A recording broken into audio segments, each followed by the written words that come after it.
Welcome into ATL Day Ones with Jarvis and Tanitra. We are here today. It is a nice, well, it's not too nice. There's a lot of rain going on right now in the city of Yeah. Atlanta.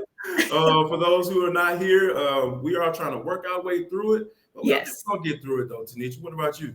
Oh, we have to, but there are two sets of people who are excited: the farmers and the people like me who battle allergies. It's washing all that pollen away, so I will Yes, take it. I Lord. will take it. I'm excited. I'm usually not excited about a rainy day, but this one I am.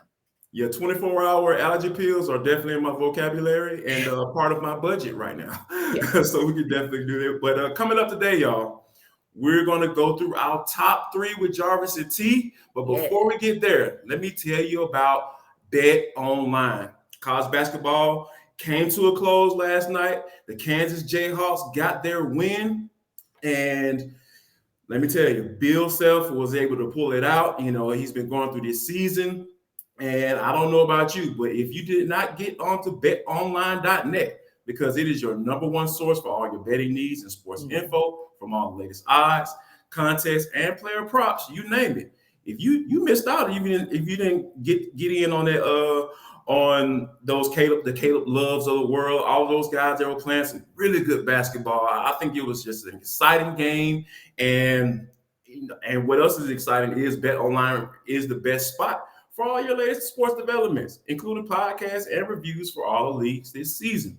And it's not just basketball. BetOnline is your continued source for all your sporting wagering information needs, including live betting and your favorite Vegas casino games. Make sure you head on over to their website today because there are some couple of things coming up. You got the Masters coming up, Yes. and you got some playoffs. The NBA playoffs are right around the corner. So make sure you head to the website today or use your mobile device to learn more about trends and action. Bet online where the game starts. T. Speaking of the national championship, the Kansas Jayhawks defeat your guys, the North Carolina Tarheels, and 72-69. And it just seems like in that first half, after that slow start the Tar Heels got off to, it just seemed like North Carolina was just gonna dominate. Yes. Yes, I was excited, but it was cautious optimism because Kansas has shown over and over again that they're a very resilient team. And I remember saying at the end of the first half, man, I wish we were up by 20 because I knew that they had some assassins who could hit some threes, just spot up shooters that could whittle away at that lead. And also, I knew that if their big man got going, as our big man was hampered by injuries, then advantage Kansas. And it was almost like literally as I was saying that, because the last sequence was, Kansas hits a basket, North Carolina does not, but then they get a rebound and then they hit the basket. I'm like, okay, we're maybe good here.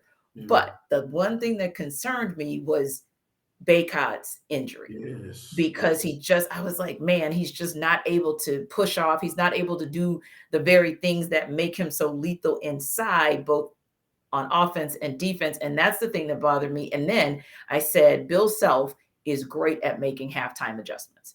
I was not convinced or confident that Hubert Davis would once Bill Self made his. And it seemed like no matter what, RJ Davis and that backcourt just could not figure out how to get out of traps. They couldn't figure out how to get out of press.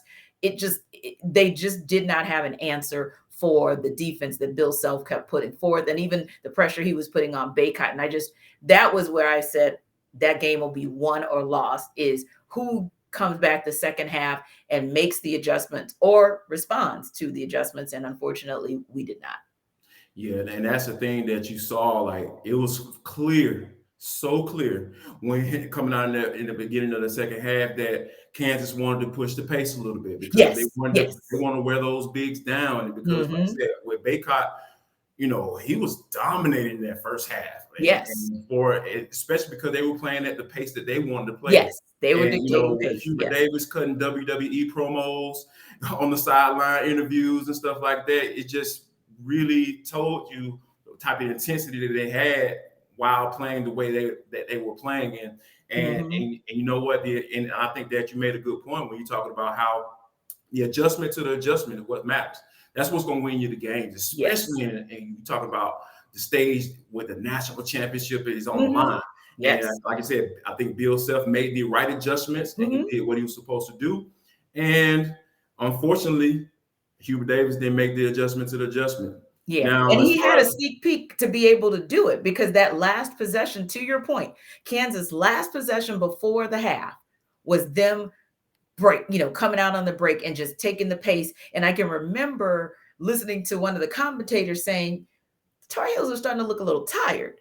yeah, So he Bill Self gave you a sneak peek of his blueprint for right before halftime, and you didn't make the adjustments. And somehow you still only lost by 3. And that's the thing, you were still in it. You were yeah, still in it. So there were more than enough opportunities to make those adjustments. But again, Hubert Davis, first year head coach, this is a learning opportunity and a learning experience for him in terms of when you've got a team that is that good and a coach that is that good, you've got to step up your game as well and be ready to play chess and not checkers. another team in the city that was on a good run and they're looking like they were going to probably try to make some noise and look like that team they were back in 2018 when they Mhm. put up that big boy banner. Atlanta Yes. United. They got some injuries on the horizon that they have to deal with. T.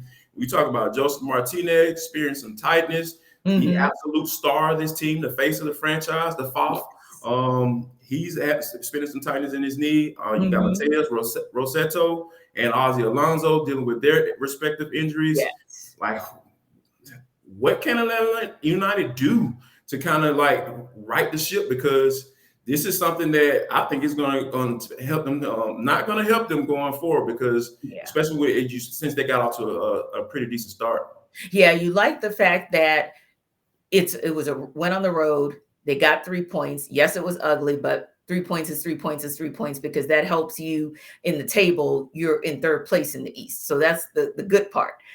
But like you said, you're losing Rossetto for at least 2 to 4 weeks with that hamstring injury. Ozzy Alonso, AC people are coming back, players are coming back from ACL injuries much faster these days. But again, you have to assume that you could lose him for the entire season. And nobody wants to ever hear about Joseph Martinez getting evaluated or reevaluated for You that know what right that looks knee. like. Yeah, like Yeah. nobody ever wants to hear Yeah. that. But I did hear a little buzz about Emerson Hyndman and the fact that he is progressing pretty solidly. So maybe he's on his way back.